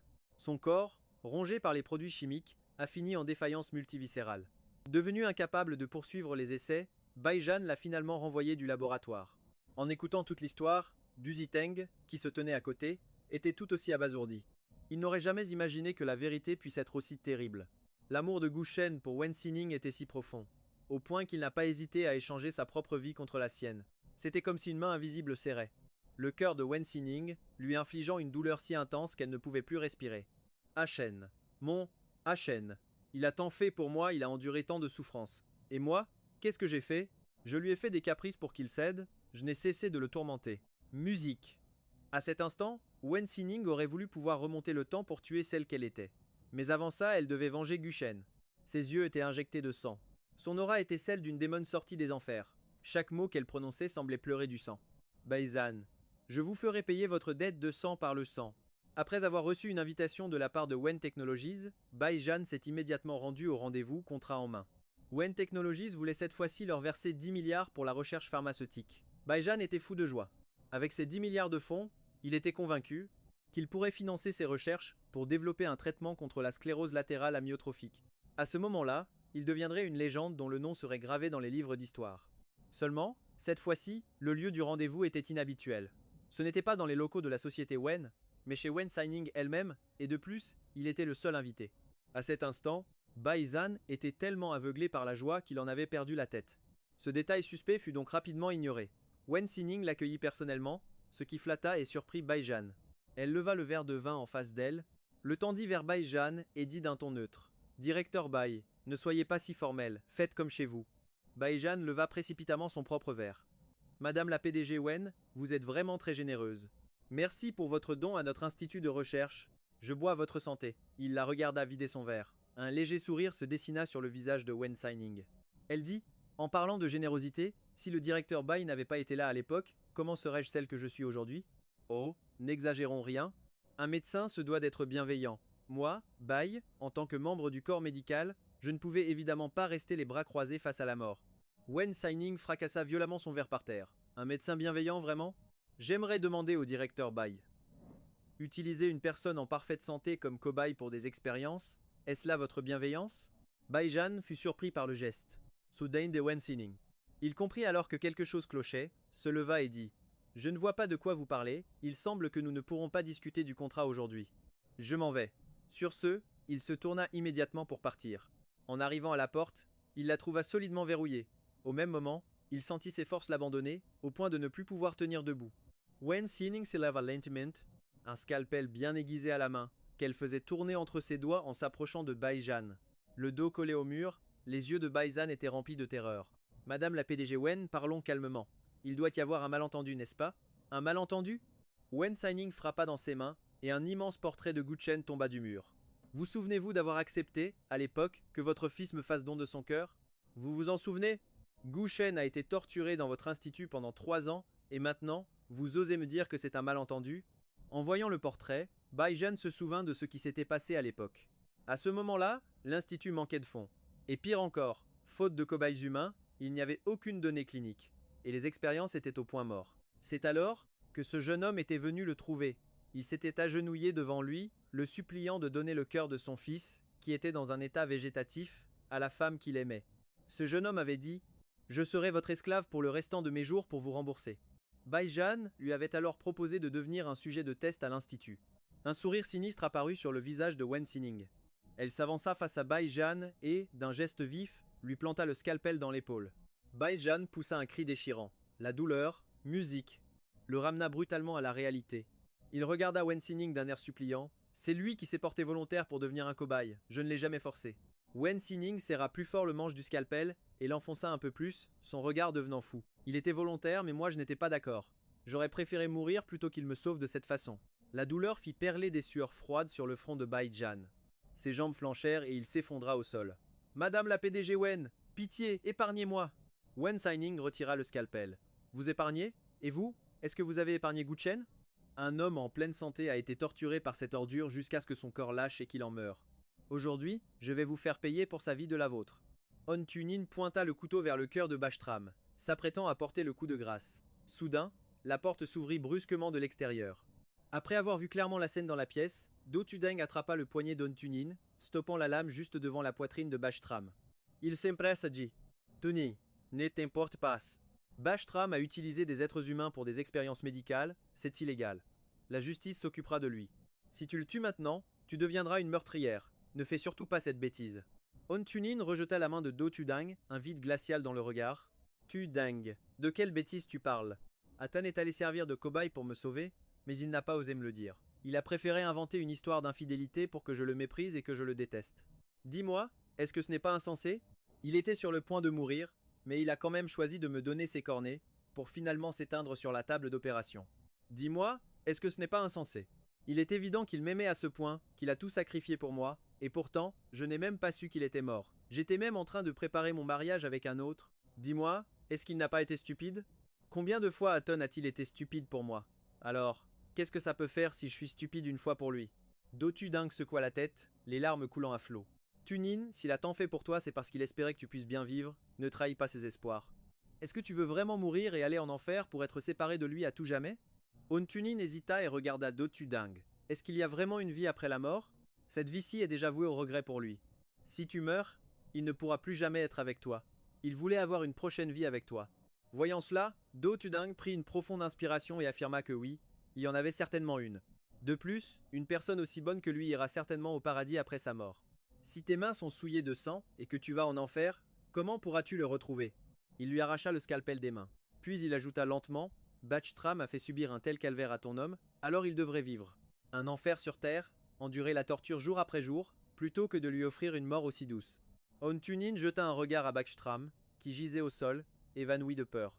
Elle appela les gardes du corps pour lui couper la langue et l'emmener à l'hôpital, en s'assurant simplement qu'il reste en vie. Aton avait enduré 3 ans de torture. Elle voulait que Bastram le paye au centuple, au milluple. Ensuite, On Tunin et ses hommes allèrent saccager l'institut de recherche pharmaceutique de Bastram. Grâce à des enregistrements vidéo, elle a enfin pu voir la vie que j'avais endurée ici pendant ces 3 dernières années. Le premier jour où il est entré, Khotan était encore ce jeune homme souriant de ses souvenirs. Mais les chercheurs ici ne le considéraient absolument pas comme un être humain. seulement comme un spécimen de recherche. Il lui prélevait constamment du sang, le forçait à prendre des médicaments, lui faisait passer des tests. Personne ne se souciait de la douleur que les médicaments lui infligeaient. À cause des ravages des produits chimiques, le teint de Cotton devenait de plus en plus mauvais. Son esprit se détériorait de jour en jour. À la fin de la vidéo, mon corps était si affaibli qu'il ne pouvait plus lutter contre la corrosion des médicaments. Je me tordais de douleur sur le sol, mais ma bouche n'arrêtait pas de l'appeler. Tuning, j'ai si mal. Tuning, tu me manques tellement. On Tuning se surprit à caresser la petite silhouette sur l'écran. Elle voulait tellement lisser ses sourcils froncés, prendre sur elle toute cette douleur et ses regrets. Des larmes de douleur coulaient le long des joues de Wen Sining. Elle se détestait profondément. Pourquoi n'avait-elle pas remarqué que quelque chose clochait chez Guchen quand il était venu la voir? À ce moment-là, elle était trop aveuglée par sa haine, obsédée par l'idée de le faire souffrir. Elle voulait que Guchen cède devant elle. Elle voulait l'entendre exprimer ses regrets. Elle voulait trouver en lui les restes de son amour. Mais à chaque fois, elle n'a trouvé que la déception. Elle haïssait Guchen. Elle le haïssait d'être si cruel avec elle. Elle le haïssait d'avoir jeté aux oubliettes toutes leurs années de sentiments. Mais maintenant, elle comprenait. Ce n'était pas qu'il ne l'aimait plus, mais c'est qu'il l'aimait trop. C'est pourquoi il avait utilisé ces mots cruels pour dissimuler l'amour qu'il lui portait. Wen Sining a retrouvé la chambre où Guchen séjournait à l'institut de recherche. C'était une petite pièce, juste assez grande pour un lit, sans même une fenêtre, exiguë et étouffante. Et Guchen avait vécu ici pendant 3 ans. Elle s'est recroquevillée sur ce petit lit, comme si en faisant ça, elle pouvait encore sentir la chaleur de Guchen, sentir son amour brûlant et inexprimé. Ah Chen, tu me manques. Dans sa rêverie, la scène où elle s'était déclarée à Guchen, des années auparavant, lui est revenue en mémoire. À cette époque, nous venions d'avoir 10 à 8 ans. Selon la politique en vigueur, nous ne pouvions plus rester à l'orphelinat. Après y avoir vécu plus de 10 ans, nos bagages étaient ridiculement maigres. Je marchais avec mes affaires, regardant sans cesse l'orphelinat derrière moi, et j'ai dit, Sining, je vis à l'orphelinat depuis ma naissance. Cet endroit, c'est ma maison. Maintenant, j'ai l'impression d'être abandonné une fois de plus. Ça fait tellement mal au cœur. Wen Sining a hésité quelques secondes, puis a pris ma main. Tu m'as encore. Je suis aussi ta famille. Je ne t'abandonnerai jamais. J'ai retiré ma main brusquement, et j'ai dit d'un ton aigri. Si tu te trouves un petit ami, tu m'oublieras complètement. L'autre fois, j'ai même vu le beau gosse de l'école te faire sa déclaration. Wen Sining a de nouveau attrapé ma main. Mais je l'ai refusé, non? Je me suis détourné, l'ignorant. Même si tu as refusé ce beau gosse qui s'appelle Li, il y en aura d'autres, des Zhang ou des Liu. Tôt ou tard, tu finiras par dire oui à quelqu'un. À cet instant, moi qui découvrais à peine l'amour, j'étais déjà profondément amoureux d'elle. Mais jusqu'à présent, elle ne m'avait montré qu'une affection familiale. Je ne savais pas ce qu'elle ressentait pour moi. Je n'osais pas demander, de peur qu'un jour, quelqu'un d'autre ne me la vole vraiment. Wen Sining a compris le sous-entendu dans mes paroles. Elle a souri. Et elle a dit, j'ai une solution radicale, qui peut garantir que même si j'ai un petit ami, je ne t'abandonnerai jamais. Elle m'a soudainement pris dans ses bras. Chen, soit mon petit ami, comme ça, un jour, nos noms pourront être inscrits sur le même livret de famille, d'accord? Ces mots m'ont laissé sans voix. Finalement, j'ai rougi et j'ai hoché la tête. Plus tard, quand nous avons enfin compris nos sentiments mutuels, nous avons réalisé que nous nous étions choisis depuis bien longtemps. Wen Sining me taquinait même en disant « Avant, j'avais peur de te faire fuir, alors j'avais prévu d'attendre l'université pour me déclarer. Mais finalement, il y avait quelqu'un de plus pressé que moi. Si je ne m'étais pas déclaré, j'ai l'impression que tu allais te mettre à pleurer. Notre premier baiser, nous l'avons échangé au bord du lac des Cygnes, sur le campus de l'université. C'était le soir de Noël, nous venions de rentrer de notre petit boulot. Il était presque minuit. Je la raccompagnais à son dortoir. En passant près du lac des Cygnes, j'ai sorti de ma poche une petite pomme que j'avais tricotée moi-même pour elle. Elle l'a acceptée en souriant, mais moi, je n'étais pas satisfait. J'ai dit « Aujourd'hui c'est Noël, tu n'as pas préparé de cadeau pour moi ?» Elle était tellement débordée ces derniers temps qu'elle n'y avait vraiment pas prêté attention.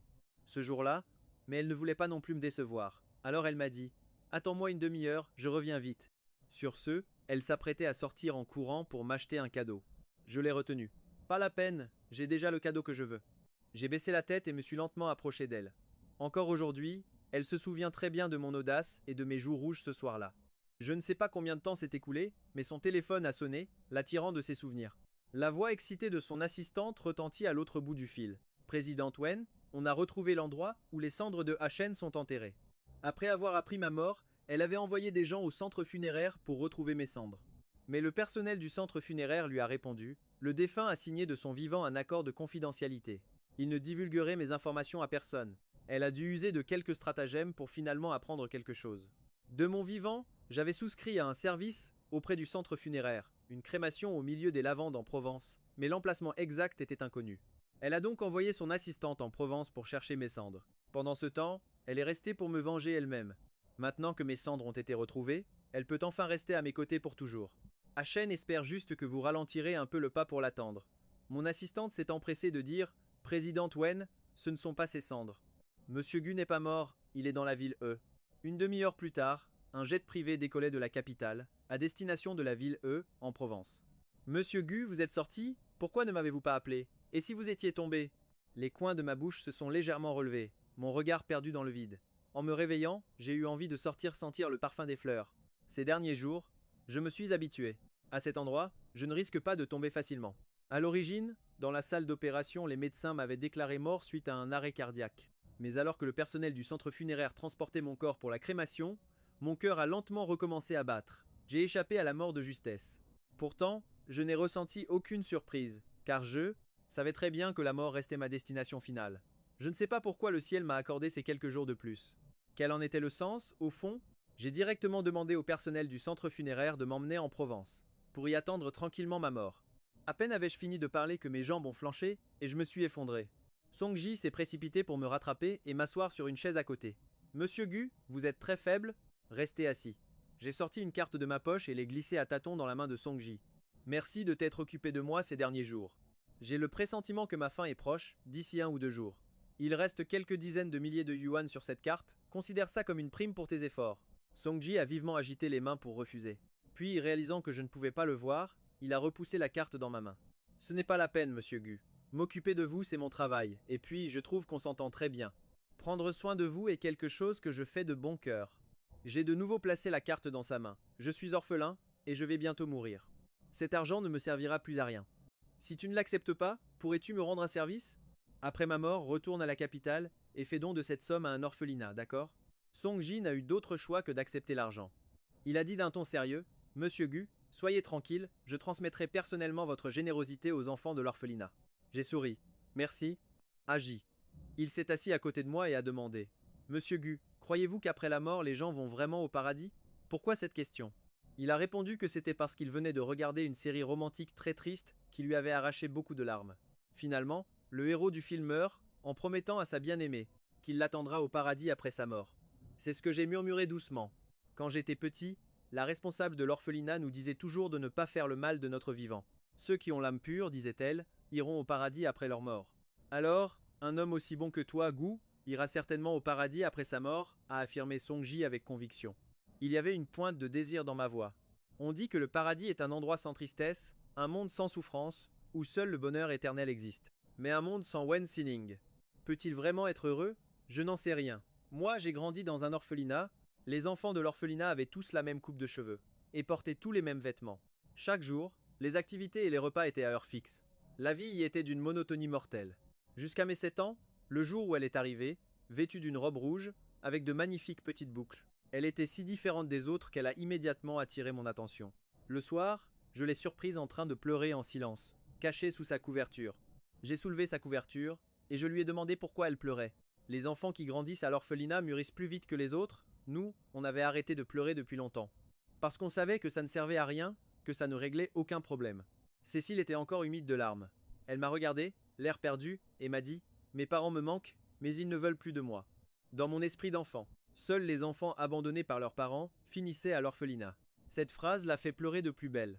Finalement, ne sachant plus quoi faire, j'ai sorti le bonbon au lait que je gardais précieusement, je l'ai déballé et le lui ai mis dans la bouche. C'est ce qui a calmé ses pleurs. Ce fut le tout début de notre grande amitié. Ce n'est que plus tard que j'ai appris que ses parents étaient morts dans un accident, et que c'est pour ça qu'elle avait été envoyée à l'orphelinat. Elle n'était pas comme nous, abandonnée à la naissance. Mais au fond de moi, j'avais l'impression que c'était la même chose, parce qu'au final, nous étions tous les deux sans parents. Elle me racontait plein de choses sur la vie en dehors de l'orphelinat, sur des mondes que je n'avais jamais connus. C'est pour ça que j'adorais être avec elle, j'étais plein d'admiration pour ce monde extérieur. Pendant nos 11 ans à l'orphelinat, nous étions la seule famille l'un pour l'autre. À nos 10 à 8 ans, elle m'a déclaré ses sentiments. On a même réussi à entrer dans la même université. En 3e année d'université, elle a gagné son premier argent grâce à ses dessins. Elle a acheté une petite maison avec 3 chambres. À partir de ce jour, nous avions notre propre foyer. C'est dans cette maison que nous nous sommes donnés l'un à l'autre pour la première fois. Après ça, elle s'appuyait sur mon épaule en me regardant dessiner sa robe de mariée. On avait prévu de se marier après avoir eu notre diplôme. Et après le mariage, on aurait 2 adorables enfants, pour former une famille heureuse à 4. Malheureusement, le destin en a décidé autrement. Nous avons été ensemble pendant 15 ans. Elle a rempli chaque instant de ma vie. Même si j'allais au paradis, sans elle, je ne pourrais pas être heureux. Soudain, je me suis mis à être jaloux du héros du film dont parlait Song-ji. Lui, au moins, même mort, il a fait la promesse à la femme qu'il aime de la retrouver au paradis. Moi, je n'ai rien, je n'ose même pas lui annoncer que je vais mourir. Elle ne saura jamais que je l'attends au paradis. Gu, pourquoi est-ce que tu pleures m'a demandé Song-ji en me regardant. J'ai vite essuyé les larmes sur mon visage. Ce n'est rien, c'est juste le vent qui m'a piqué les yeux. Sauf qu'à ce moment-là, il n'y avait pas le moindre souffle de vent. Mais Song-ji n'a pas exposé mon mensonge. Il savait que je n'étais pas aussi serein et calme que j'en avais l'air. Face à la vie et à la mort, qui ne serait pas terrifié, qui ne serait pas anxieux, surtout que j'étais si jeune. Song-ji ne pouvait s'empêcher de soupirer. Le destin est vraiment injuste, une personne aussi gentille et douce que moi, frappée par un tel malheur. Monsieur Gu, laissez-moi vous lire les nouvelles. C'était l'une de nos activités quotidiennes. Parce que je suis aveugle. Song-ji choisissait quelques nouvelles amusantes et intéressantes à me lire. Song-ji a sorti son téléphone, l'a parcouru, puis s'est éclairci la voix. Quelque part, un couple a rêvé qu'il gagnait 5 millions et a fini par se battre violemment à cause d'un partage inégal. Il y a un étudiant du nom de Zhang qui a trouvé une petite amie séduisante en ligne. Résultat, lors de leur rencontre, il a découvert que c'était la mère de son colocataire. Un braqueur qui avait volé plus de 10 000 yuans en liquide s'est fait dérober son butin par un autre voleur. Furieux, il a appelé la police. Song-ji a enchaîné plusieurs nouvelles comme ça. Song-ji a remarqué que je me contentais de forcer un sourire, sans vraiment en avoir envie. Il a aussi réalisé que mon humeur était particulièrement maussade aujourd'hui. Monsieur Gu, qu'est-ce qui ne va pas aujourd'hui? Vous ne vous sentez pas bien? J'ai secoué la tête, c'est juste que j'ai mal dormi la nuit dernière. En réalité, ce n'est pas que j'ai mal dormi, c'est que j'ai passé la nuit à penser. Aujourd'hui, c'est son mariage avec Du Zideng. Aujourd'hui, la femme que j'aime le plus au monde va se marier, mais le marié, ce n'est pas moi. Dans ce cas, laissez-moi vous aider à aller vous reposer un peu à l'intérieur. J'ai de nouveau secoué la tête, comme si j'avais pris une décision.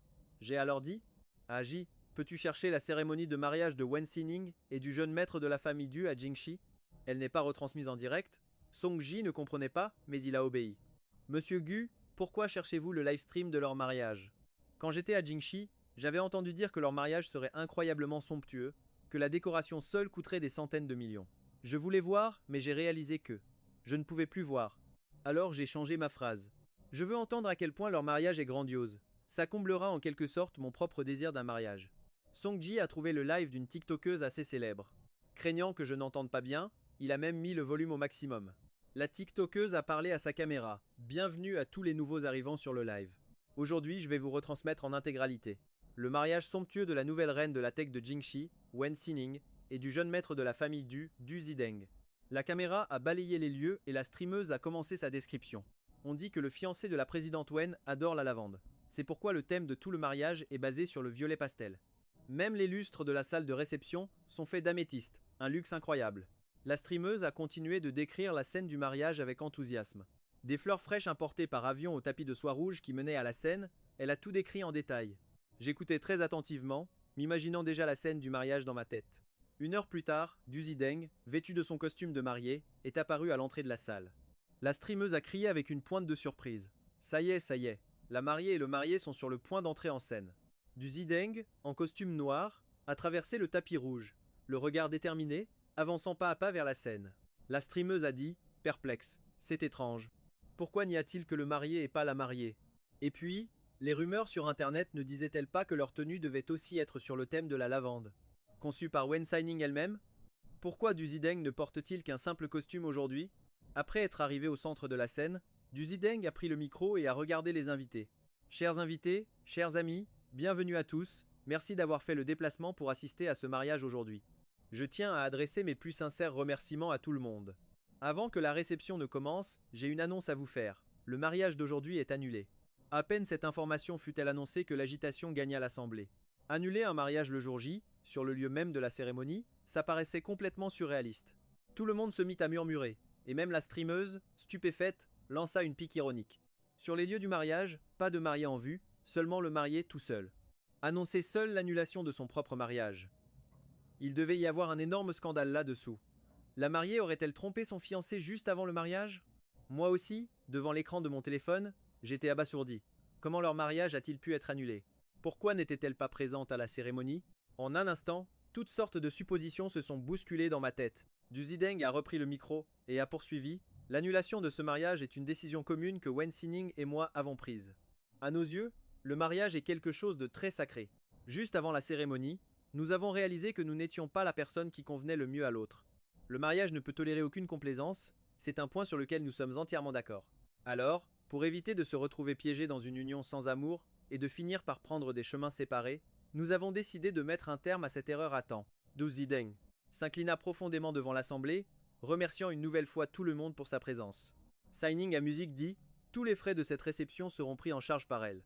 Considérez simplement cette réception comme un grand rassemblement entre amis, c'est tout. Un journaliste qui s'était infiltré a posé une question incisive. Monsieur Du, si l'annulation du mariage est une décision commune entre vous et la présidente Wen, alors pourquoi n'est-elle pas présente? Pourquoi vous laisse-t-elle affronter seule un événement d'une telle ampleur? Hier, en montant dans l'avion, Wen Xinning avait appelé Du Zideng pour lui dire qu'elle venait me retrouver en Provence. Quant à leur mariage, elle chargerait son assistant d'annoncer l'annulation via son compte personnel. À ce moment-là, toute la haine et les critiques en ligne se déchaîneraient sur elle, pour s'assurer qu'il puisse se retirer sans encombre d'eux.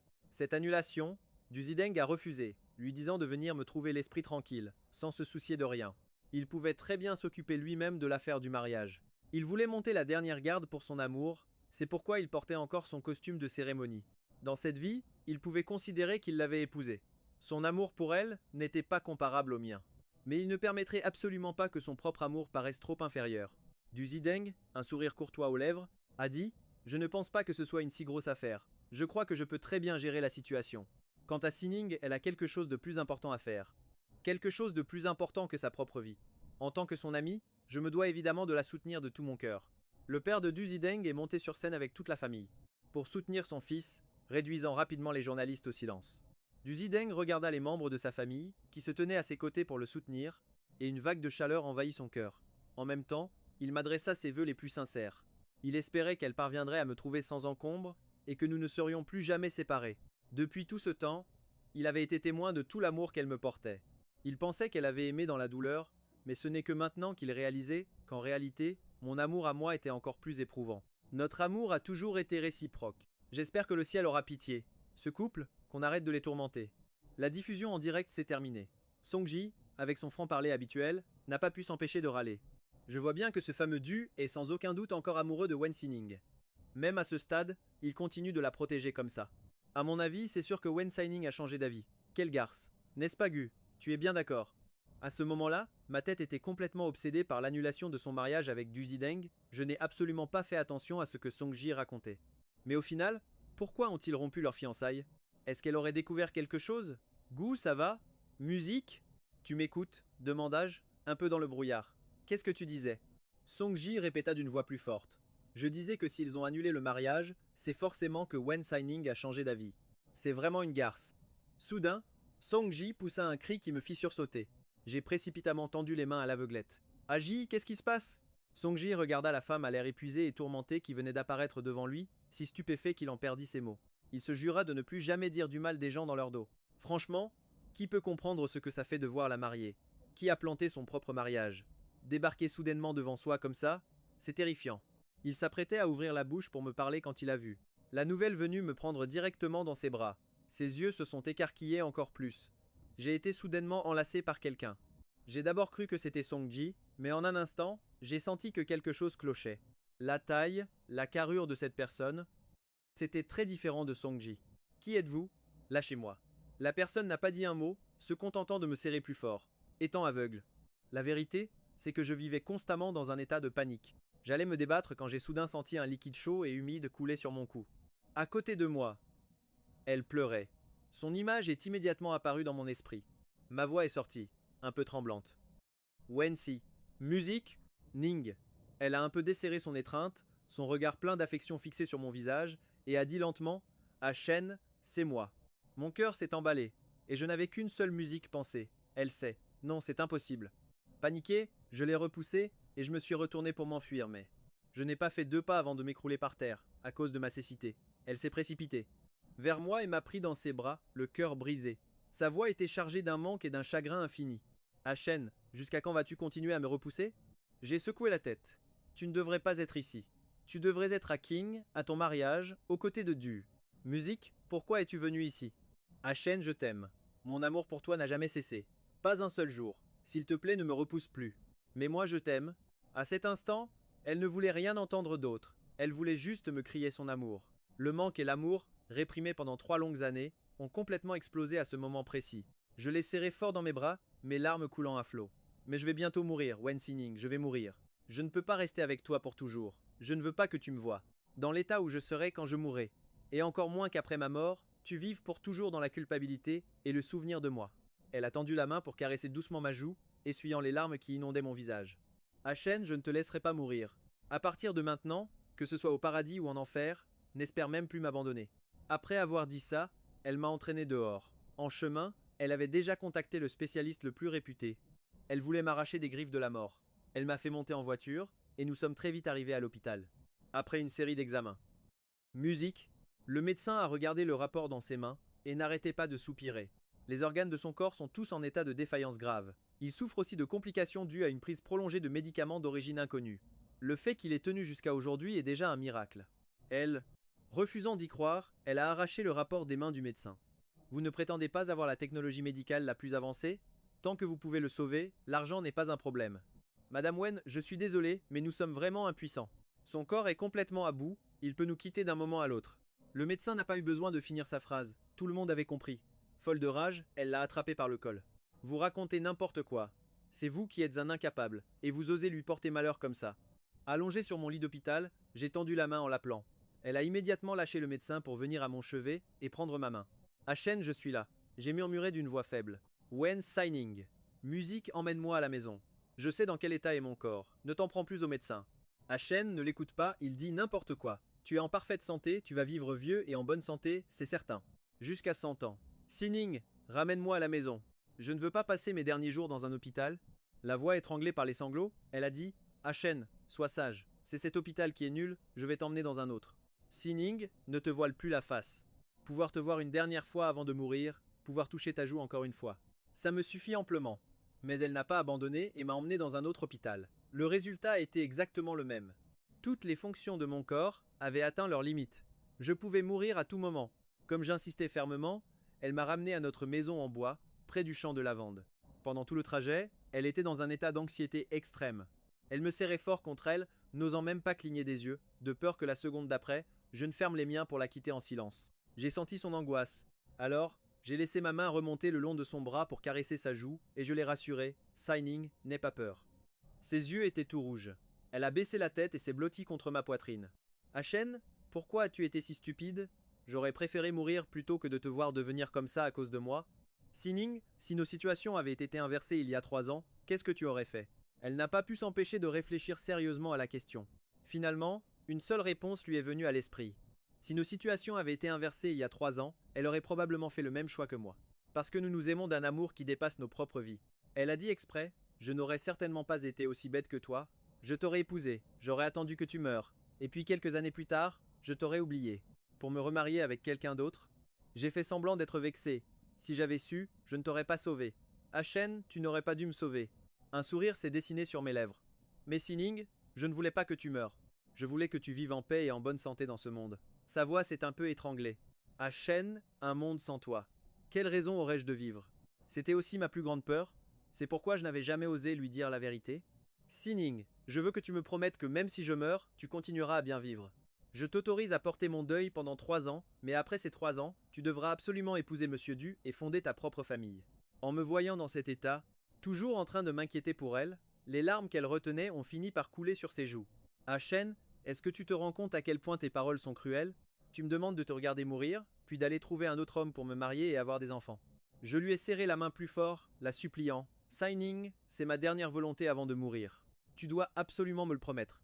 Elle a resserré sa prise sur ma main. Achen, à part ça, je te promets absolument tout ce que tu voudras. À l'instant où elle a appris la vérité, sa décision était déjà prise. Dorénavant, elle voulait vivre et mourir avec moi. Sining, Achen, on se l'était promis, n'est-ce pas, qu'on resterait ensemble pour la vie. Maintenant que tu as tant souffert pour moi, comment pourrais-je t'abandonner et te laisser partir seul? Achen, que ce soit en enfer ou au paradis, je resterai à tes côtés. Les larmes coulaient une à une de mes yeux. Ma vue était peu, être floue, mais mon ouïe était parfaitement clair. Pourquoi es-tu si bête? Pourquoi es-tu si bête? Elle a levé la main pour essuyer doucement les larmes sur mes joues. N'importe qui peut me traiter d'idiote, mais pas toi, parce que tu es 1000 fois, 10 000 fois plus bête que moi. Mon cœur était rempli de douceur, mais aussi de désespoir. Car je savais pertinemment que, quoi qu'il arrive, je ne pourrais pas la faire changer d'avis. Elle avait vraiment l'intention de mourir avec moi, mais moi, je ne voulais absolument pas qu'elle meure. Sining, tu sais maintenant que tout ce que j'ai fait, c'était pour toi. Alors, c'est une raison de plus pour ne pas réduire mes efforts à néant. Tu devrais vivre, porter cet espoir que je place en toi, et utiliser mes yeux pour voir le monde. Mais peu importe ce que je disais, elle ne lâchait pas prise, refusant d'accepter. Quand nous sommes revenus au chalet, elle a voulu me prendre la main pour m'aider à sortir de la voiture. Furieux, j'ai repoussé sa main. Elle ne s'est pas fâchée, elle a juste soupiré doucement, puis m'a protégé avec précaution par derrière pendant que nous marchions vers la maison en bois. Je me suis assis sur le lit, me recroquevillant en boule contre l'oreiller, et j'ai appelé inconsciemment le nom de Songji. Elle a alors dit sans détour: il n'y a qu'une seule chambre ici, je lui ai réservé une chambre d'hôtel. Maintenant, nous ne sommes plus que tous les deux dans cette maison, et elle ne voulait plus me quitter, ne serait-ce qu'un instant. Elle a donc apporté de l'eau pour m'aider à faire ma toilette. Je ne coopérais pas, j'ai même renversé la bassine d'un coup de pied. Avec beaucoup de patience, elle a nettoyé la chambre, puis a apporté une autre bassine d'eau pour me laver. En me nettoyant les doigts, elle a vu les cicatrices. Les petites cicatrices dans la paume de ma main. Tout le mal qu'elle m'avait fait lui est revenu en pleine figure. Elle a posé un genou à terre devant moi, a baissé la tête, et a délicatement embrassé la paume de ma main, un geste à la fois de soumission et de repentance. Hachen, je suis désolé. Avant, j'étais aveuglé par la bêtise et la jalousie. Pendant les 3 ans où tu n'étais pas là, je ne t'ai pas oublié un seul instant. Je voulais te retrouver, mais j'avais peur de te voir en couple avec Liu Ruyan. La comédie que toi et Liu Ruyan avez jouée cette année-là est devenue mon pire cauchemar pendant très longtemps. Et puis tu es réapparu devant moi, sortant ce bracelet de coquillage pour me l'échanger contre de l'argent. J'étais à la fois heureuse et en colère. Heureuse parce que tu avais gardé le bracelet que je t'avais offert, et en colère parce que tu voulais me le rendre pour seulement 30 000 yuan. Sa voix était pleine de remords. J'ai fait un tas de choses irrationnelles qui t'ont blessé. Hachen, il ne nous reste plus beaucoup de temps. Tu veux vraiment passer ces derniers moments à me faire la tête? Ma voix était amère. Sining, tu sais aussi qu'il ne me reste plus beaucoup de temps. Tout ce que je te demande, c'est de me promettre cette dernière chose, de bien vivre. Mais tu ne veux pas. Hachen, tu ne sais pas. Tu ne sais pas à quel point j'ai souffert pendant ces 3 ans sans toi. En entendant ces mots, je n'ai finalement pas pu m'empêcher de tendre la main pour l'aider à se relever, et j'ai touché sa joue trempée de larmes. Elle pleurait encore, mon cœur s'est attendri. Sining, pourquoi pleures-tu si souvent maintenant? Elle l'a admis sans détour. Je n'ai jamais été aussi forte que toi. Tu as oublié? La première fois que nous nous sommes rencontrés. Moi aussi je pleure. Je saisis sa main à tâtons et je la tire à côté de moi. Sining, le destin a été si injuste avec nous. J'ai eu tant de mal à le vaincre. J'ai réussi à te sauver la vie une fois, s'il te plaît. Ne me laisse pas perdre maintenant, d'accord? C'est la première fois que je maudis l'injustice du destin, qui a rendu nos vies si tumultueuses et difficiles. Elle a fini par céder, parce qu'elle voulait que je gagne, que je triomphe de ce destin injuste. Elle m'a promis de bien vivre, même si vivre n'était que souffrance. Nous avons passé notre première nuit à dormir dans les bras l'un de l'autre depuis 3 ans. J'ai dormi très profondément, mais elle n'osait pas dormir longtemps. De temps en temps, elle relevait la tête pour me regarder, pour s'assurer que je n'allais pas disparaître. Le lendemain matin, en me réveillant, j'ai senti un baiser sur mon front. Un sourire s'est dessiné malgré moi sur mes lèvres. C'était la scène que j'avais toujours espérée. Se réveiller chaque matin dans les bras de la personne que l'on aime. Même si la fin du monde était pour demain, j'aurais le courage de l'affronter. Puis, je l'ai entendu me murmurer à l'oreille. Hachen, marions-nous, tu me dois encore un mariage. J'étais abasourdi, mais elle a posé un doigt sur mes lèvres. Ne t'inquiète de rien, dis juste oui, laisse-moi m'occuper du reste. J'accepte. Il ne me restait vraiment plus beaucoup de temps à vivre. À partir de maintenant, je ne voulais plus gaspiller une seule seconde, une seule minute. Après s'être levée, elle a personnellement préparé le petit déjeuner. Une fois que nous avons fini de manger, nous sommes allés signer les papiers du mariage à la mairie. La robe de mariée, qu'elle avait conçue elle-même, a été livrée par avion. J'ai passé la main sur les motifs complexes du costume du marié, et je n'ai pas pu m'empêcher de demander à voix haute: c'est le costume de Monsieur Du, n'est-ce pas? Elle a répondu oui et non. Le style est presque identique à celui que Duzideng avait essayé. Mais celui-ci, c'est moi qui l'ai fait de mes propres mains. Hachen, laisse-moi t'aider à le mettre, d'accord? Notre mariage était très simple. Au milieu d'un champ infini de lavandes violettes, l'assistant et Song Ji ont joué les rôles de prêtre et de témoin. Le marié, Monsieur Guchen. Consentez-vous à prendre mademoiselle Wen Sining ici présente pour épouse, à vous unir à elle par les liens du mariage? Dans la maladie comme dans la santé, dans la pauvreté comme dans la richesse, ou pour toute autre raison, promettez-vous de l'aimer, de prendre soin d'elle, de la respecter, de l'accepter et de lui être fidèle pour toujours? Jusqu'à ce que la mort vous sépare. L'épouser était mon rêve depuis très très longtemps. Maintenant, ce rêve devenait enfin réalité. J'ai crié d'une voix forte: oui, je le veux. La mariée, mademoiselle Wen Sining, consentez-vous à prendre monsieur Guchen ici présent pour époux? À vous unir à lui par les liens du mariage? Dans la maladie comme dans la santé, dans la pauvreté comme dans la richesse, ou pour toute autre raison, promettez-vous de l'aimer, de prendre soin de lui, de le respecter, de l'accepter et de lui être fidèle pour toujours, jusqu'à ce que la mort vous sépare. Un sourire éclairait son visage, mais ses yeux étaient remplis de larmes. Oui, je le veux. Maintenant, le marié peut embrasser la mariée. J'ai soulevé son voile. Tout comme lors de notre premier baiser, avec un mélange de nervosité et d'émotion, je me suis approché lentement. Une brise légère est passée, transportant le doux parfum des fleurs, comme une bénédiction que la nature nous envoyait. Après le mariage, mon corps a commencé à faiblir de jour en jour, je dormais souvent toute la journée, et chaque fois que je me réveillais, elle était là, assise à côté de moi, immobile comme une statue. C'est Neke. Lorsque j'ouvrais à nouveau les yeux qu'elle semblait revenir à la vie, dans mes moments de lucidité, ce que je préférais faire, c'était d'aller avec elle. Dans le champ de lavande, juste à côté. Je m'appuyais contre son épaule, respirant le parfum des fleurs, sentant le souffle de la nature. Le vent caressait doucement mes cheveux, et j'ai dit d'une voix faible: Tunine, j'ai si sommeil. Elle a serré ma main très fort, sa voix contenant une pointe de tremblement. Si tu as sommeil, alors dors. Je serai toujours à tes côtés. Mais à ce moment-là, je refusais obstinément de fermer les yeux. Il s'avère que quand on est sur le point de mourir, on a vraiment un pressentiment. Je savais que si je fermais les yeux cette fois, je ne me réveillerais plus jamais. J'ai levé la main pour caresser doucement sa joue, voulant graver son image dans mon esprit. Tunine, j'ai entendu dire que les bonnes personnes peuvent aller au paradis après leur mort. Là-bas, il n'y a ni tristesse, ni souffrance, seulement un bonheur éternel. Dis-moi, tu penses que je pourrais aller au paradis? Ses yeux étaient rouges. Bien sûr que oui, Aton. Tu vivras heureux au paradis. Tunine, cette fois, j'irai au paradis le premier. Je t'attendrai. Dans 100 ans, tu viendras me retrouver. D'accord? Des larmes coulaient le long de ses joues. D'accord, Aton, je viendrai te retrouver, c'est promis. Musique. Un sourire satisfait s'est dessiné au coin de mes lèvres. J'avais enfin fait la promesse du paradis à celle que j'aimais. Je l'aimerais pour toujours au paradis. Je l'attendrai éternellement. Mes doigts ont glissé de sa joue. Cette fois, je ne me suis pas réveillé. Mon corps est devenu froid dans ses bras. Elle m'a serré fort contre elle et a embrassé ma joue. Aton, pardonne-moi, je ne peux pas tenir ma promesse. Elle a sorti le flacon de poison qu'elle avait préparé et l'a bu. Aton, je viens te retrouver au paradis maintenant. Avant, tu m'as menti une fois, et maintenant c'est moi qui te mens. On est quitte, d'accord? Quand on se reverra au paradis, tu ne devras pas m'en vouloir, hein? Un léger sourire a étiré le coin de ses lèvres. Même si tu m'en veux, ça ne fait rien, tant que tu me laisses rester à tes côtés. Une rafale de vent a soufflé, et nos corps sont tombés ensemble dans le champ de lavande. Nos visages arboraient tous les deux un sourire apaisé. À partir de maintenant, nous pouvions enfin être ensemble pour l'éternité. Quand l'assistant et Songji sont arrivés en courant, nos corps étaient déjà glacés depuis longtemps. Ils ont emporté nos dépouilles. Après la crémation, conformément à nos dernières volontés, ils ont dispersé nos cendres dans le champ de lavande. Songji a demandé, les larmes aux yeux. Assistant Liu, pensez-vous que dans la prochaine vie, Monsieur Gu et Mademoiselle Wen seront encore ensemble? Bien sûr, même la mort n'a pas pu les séparer.